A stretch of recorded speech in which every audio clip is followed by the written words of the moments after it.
Ash Ketchum, a Alola League champion, Pokemon World champion, but what if he wasn't? There was actually a time where Ash was running the risk of returning home to Pallet Town and quitting his Pokemon journey for good. Ash's journey has spanned far and wide. He was constantly pushing himself further. If he lost the league, he gets up and he goes again. Ash would never rest on his laurels or give up when he fails. He's always trying again, and that's what drove him to visit each region from Kanto all the way through to Galar, and eventually beat Leon and become the world champion. I mean, we've seen Ash beat himself up, question his confidence more so towards the start of his journey.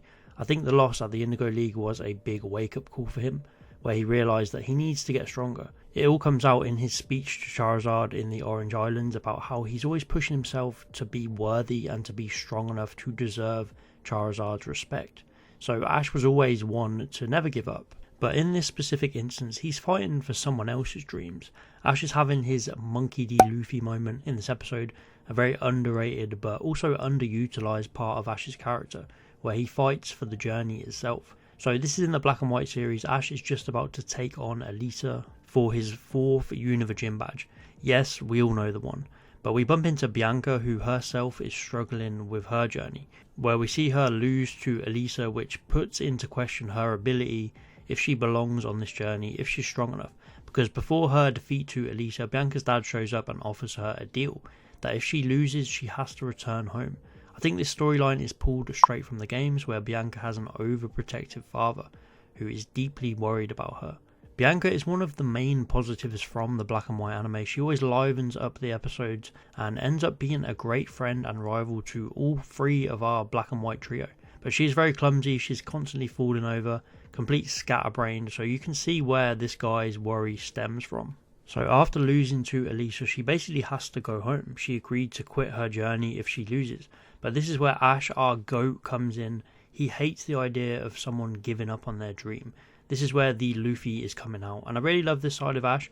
I feel like we see this version of Ash way more during the Diamond and Pearl and Black and White eras, where his love for Pokemon truly goes so deep.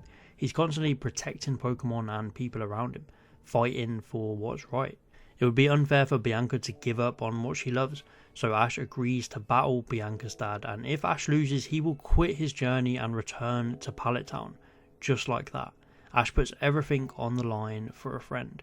It shows how close he was with her and how much he actually cares. He didn't have to do this, he knows nothing of this guy's skills in battle. He does it because in his mind there's no other choice. That's what makes Ash a fantastic character. It's a deal. If I lose, I'll go back to Pallet Town. Ash, you can't! Ash isn't great with his words, but he lets his battle and passion do the talking. He does seem to get quite nervous about actually giving up on his journey, and it's not like he's so confident that he'll win, but the gesture alone to give up his old journey is crazy. Can you imagine that Black and White was the end for Ash? He just decides to call it a day. The amount of huge moments that we'd miss out on from all of the later series. Let's be honest, Black and White would have been the worst time for Ash to retire from battling. But of course this dude whips off his business suit and tells us that when he was younger he was called the Red Meteor. And considering that this is Black and White Ash we're talking about, it's not looking good for the boy. And to make things worse, probably Ash's weakest Pokemon of all time lets itself out of the Pokeball and wants to battle. Brother, this guy stinks! Yeah, Oshawott wasn't the best pick here. Ash might be done for. And surprise to no one, Oshawott loses to this guy Starmanitan, but Ash gives a nice speech about why he's doing this. And Bianca's dad questions like why you would risk everything for someone's journey that isn't your own. And it's a great moment for Ash where we see he truly cares about people's dreams and people's journeys. I do think it was all kind of rushed. We crammed in Bianca returning, Bianca losing to Elisa, and this whole plot line in the back end of the episode. So it could have been fleshed out a bit more, but Ash actually lost. Bro shook the father's hand, lost the battle, so really he should have gone home. His journey should have ended here. Do sacred handshakes mean nothing anymore? But it was nice to see Bianca's dad see what she has gained on her journey. Although she can be scatterbrained, he sees that she has truly learned valuable experiences and most importantly gained friends. And it was all thanks to Ash that Bianca got to stay on her journey. And of course he lets off Ash. Ash doesn't have to quit. But can you imagine this guy thinking back now that he nearly sent the world champion to bed without any supper? But this whole plotline is super interesting to me. It's never really brought up again. Ash has always been someone who acts first, thinks later. He's constantly looking ahead to the next battle, the next adventure. His mum literally has a new outfit ready for him because she knows he's not even going to stop for air before darting out the door to the next region. Even despite losing several leagues in a row, he still took the experiences from all of them and kept going. But I do wish this was touched on more. I wish we saw more of Ash's inner doubts and thoughts. From what I can remember, it's only a few times we really saw this.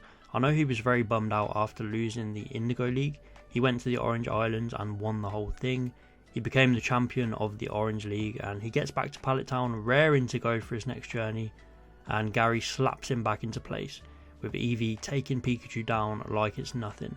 And this was one of the moments you really see that doubt start to set in with Ash. Obviously he was never going to quit Pokemon like what was on the line here in Black and White, but him doubting himself makes for a great narrative, which then he ends up following Gary to Johto, so it never really lasts that long. Then there's also the whole Snowbell arc with Greninja. I really love this arc because Ash is acting so out of it. Like Serena says, he's not acting like the Ash we all know and love. It's so rare that Ash feels weak or acts like he's not strong enough, but on the few occasions we actually see it, it makes for some good storytelling.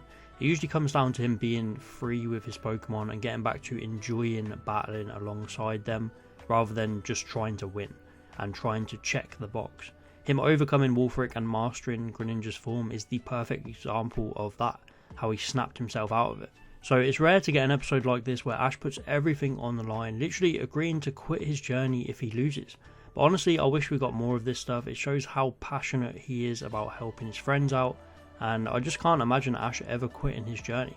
Let me know what you think. What is the most likely time that Ash would have quit his journey along the way? I definitely think Indigo League or the Orange Islands, where he still wasn't mature or confident in his battle skills. I could maybe see him giving in there, but after that he just grows stronger and stronger, and I can't really see him ever giving up on his dream. And that's why he stuck around for so long, because our boy Ash Ketchum never gives up. He loses leagues, he gets memed on for years, he comes back stronger and stronger, he even loses a final. Everyone thought that was it, he will never win a league at that point. But then he goes to Alola and he wins his first ever Pokemon League, and the fans rejoice. But then he takes it a step further and wins the whole Pokemon World Championship. Ash Ketchum is the definition of never giving up, no matter how many times he failed. So let's be honest, he would never quit his Pokemon journey. Which way do you want to go? Pika.